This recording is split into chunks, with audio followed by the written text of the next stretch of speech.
we are still fighting for it. A lot of the vapors industry in Malaysia is fighting for it not to be prohibited because, like what I said just now, it won't work.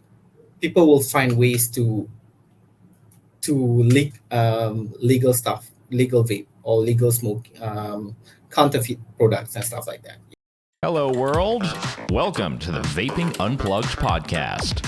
Everything you need to know about vaping and tobacco harm reduction. Dear Vapers, my name is Liza. I'm community manager of the World Vapers Alliance, and today you're listening to the podcast Vaping Unplugged. You can listen to your podcast on YouTube, Amazon Music, Spotify, Apple Podcasts, or wherever you get your podcasts. And you already know that we are discussing vaping worldwide. And today we'll be talking about the policies in Malaysia, challenges for vapers, and what is to be expected.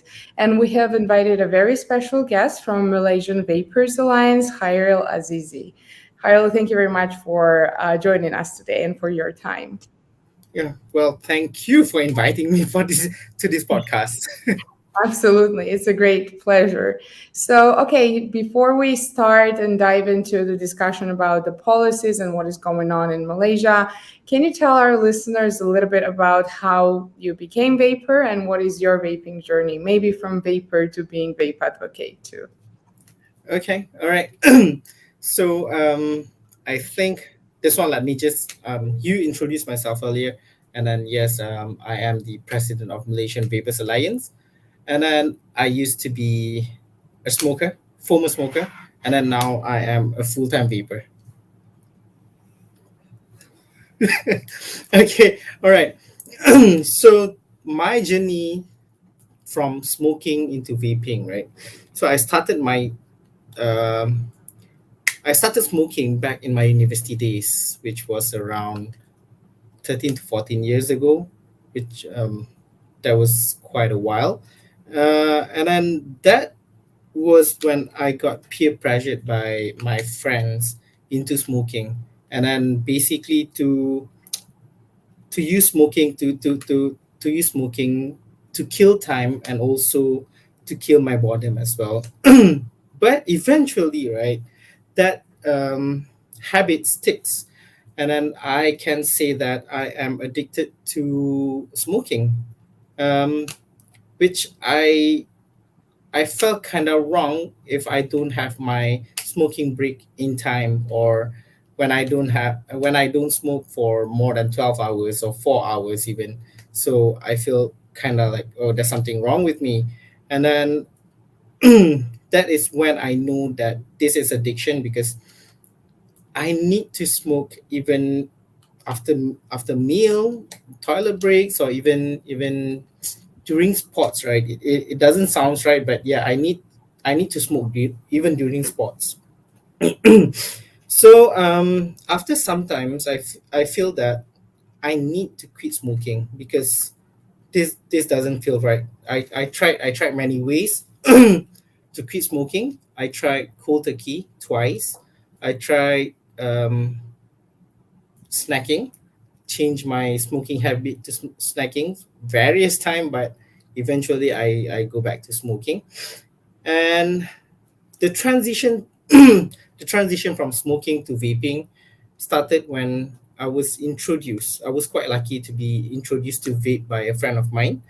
But at first I was quite skeptical about it as well, because I know it's just like, for me myself, that time I feel that smoking is just the same as vape.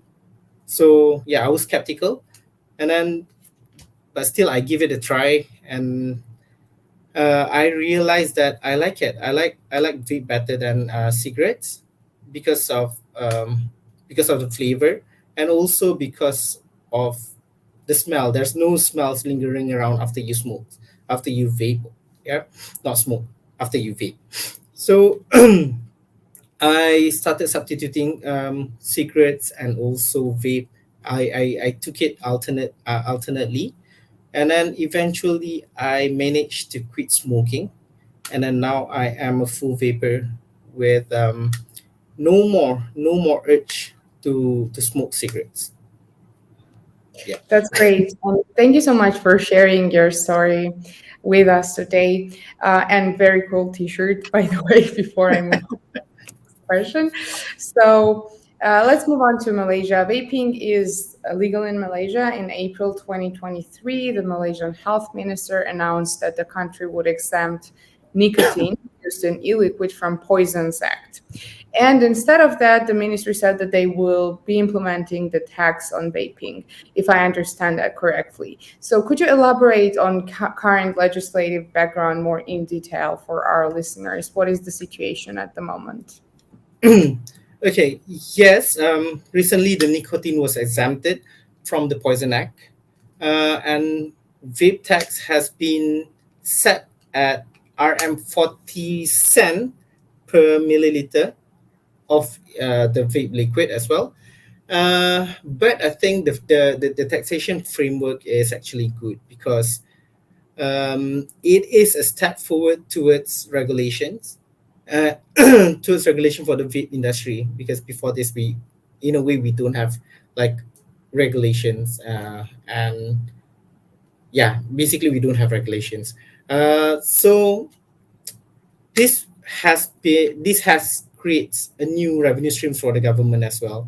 So it is actually a good thing that we start now. Yeah. And what do you think, because of the fact that vaping practically got legalized in Malaysia, what do you think caused the shift of mindset or thinking for policymakers in Malaysia? Was there a reason for it? The reason, oh, sorry, the reason for it, I think, yeah, because they see that if let's say we tax the vape industry, and then that is the new revenue stream from for the government. So I think they are looking at that, and then the voices of vapors also. Yeah.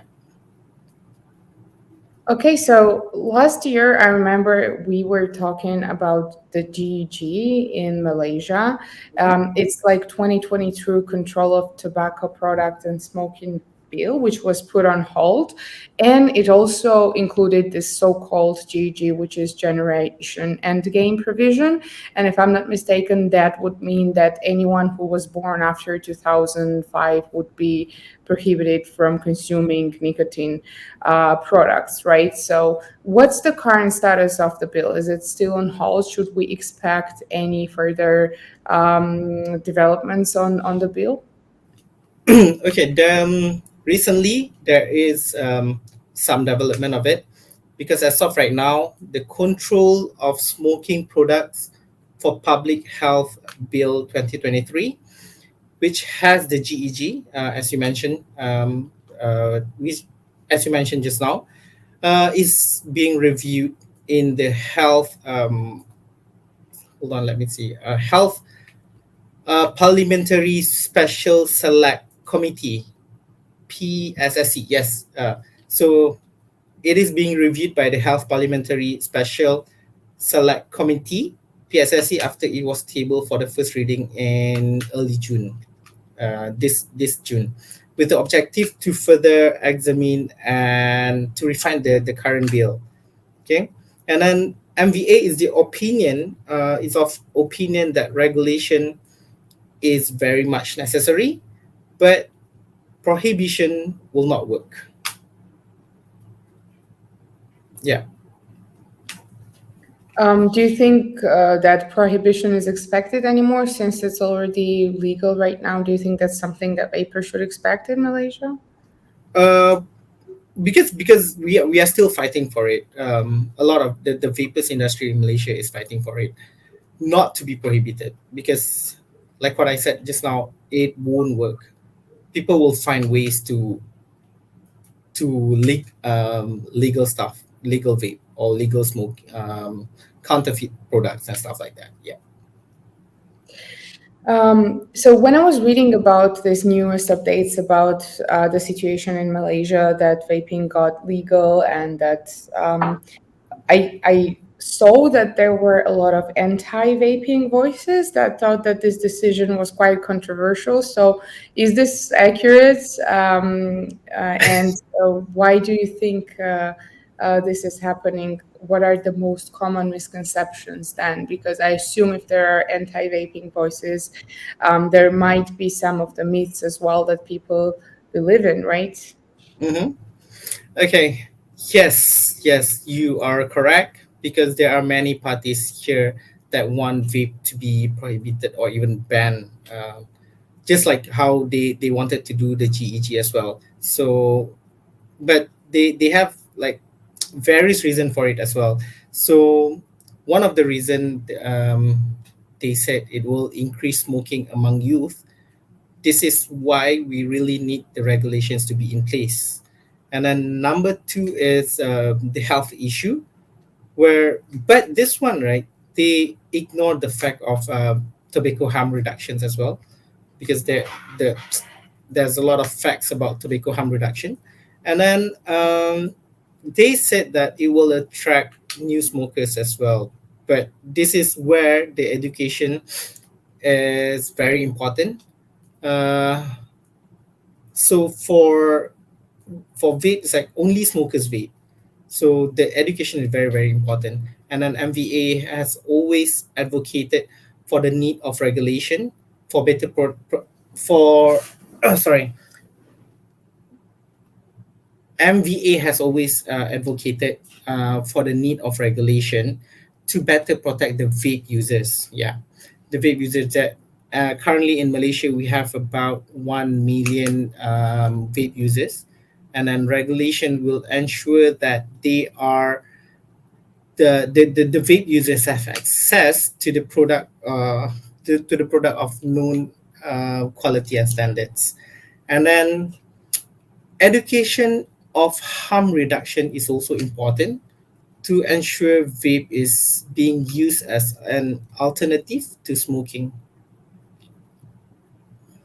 And with this, I want to move on to my next question because I know that MVA is putting a lot of efforts to advocate for vaping, but also educate consumers about harm reduction. And I know that you're planning a vape bus tour across Malaysia. So, what's the main aim of the vape bus tour and when it will be happening? Tell us more about that. Okay. So yes, we have been planning for the tour for quite a while now. It has been pushed because of various reasons as well. And then finally, it will happen here for Malaysian Vapers Alliance in 15 July, this coming July. I think in about 17 days. Yeah. So we are currently hitting over 50 shops nationwide. And then that this tour, in this tour, we would want to have two things. One is to debunk common vaping myth. Another one is to create awareness of the importance of regulations as well. But then the key feature of this tour, we we have the consumer survey that we will roll out during the tour as well, which we want to focus on the consumer perceptions on vape regulations. And out of this tour, hopefully, and we basically not hopefully, we aim to garner over 500 responses from the survey. So that is our aim, and hopefully we can achieve that, because there are, like what I mentioned earlier, there are like 1 million vapers in Malaysia. We want to tap into that. Well, you have mentioned the survey. Can you tell us a little bit more about that? What will the survey be about? So yeah, it mostly about the perceptions of the regulations and also what they think about vaping. So the question will be on the regulations, whether they want to be regulated, they want the vape industry to be regulated. How about tax and stuff like that? So basically, the question will be mostly on the regulations. That's cool. As far as I understand, you will be asking vapers what do they think about potential restrictions on vaping and how do they think it should be happening. And I want to ask you a follow-up question because it's very unique that vaping, practically policymakers in Malaysia embrace vaping, but you said that they realized that it's a good income for the government. But do you think they also have a shift in mindset? Do you think they want to endorse harm reduction strategies? Or is this something that MVA and local vaping community should be working on? So, yeah, it's to comment on the government situation is quite hard also because we as the industry and then as MVA as well as a consumer would we are fighting for it to be regulated and then as you mentioned earlier we hope that the government will turn this over and then to see that the potential of revenue the new revenue that they will gain from taxing the industry and then we make it legal for the vape users. Yeah. And last but not least, I want to ask you, as someone who is a vapor advocate in Malaysia, what would be your message to the vaping community worldwide? What do you think is important to defend vaping and stand for our rights to vape? I think for myself, as the advocacy organizations as well, would love to say that if you're a smoker, switch to vape because it is less harmful, and then if you don't smoke, don't start. If you don't vape, don't start. Yeah. Thank you, Khairil. From my side, I would like to also ask vapers to share their personal stories like Khairil did in the beginning of our podcast, because I think it's very important. And we always say that, and we want more and more vapers to share their experience with us. That was my last question. So thank you very much, Khairil, for making it to our podcast episode today and for talking about the situation in Malaysia. It was a pleasure for us. Yeah, it was a pleasure for me. Thanks, Lisa, for inviting me to this podcast as well. Absolutely. And good luck with the Vape Buster. We'll be hearing more about that probably. And I want to encourage our listeners and whoever is watching to follow MBA and to follow your activities too. Yep. I'll definitely share a lot of pictures and videos to you as well. Excited and looking forward. So Thank you. thanks a lot, everyone who watched us today. And don't forget to sign up for the World Vapers Alliance if you haven't done so. And obviously also follow the Malaysian Vapers Alliance and check out their activities on social media. And stay tuned for the next episode. Thank you and see you soon.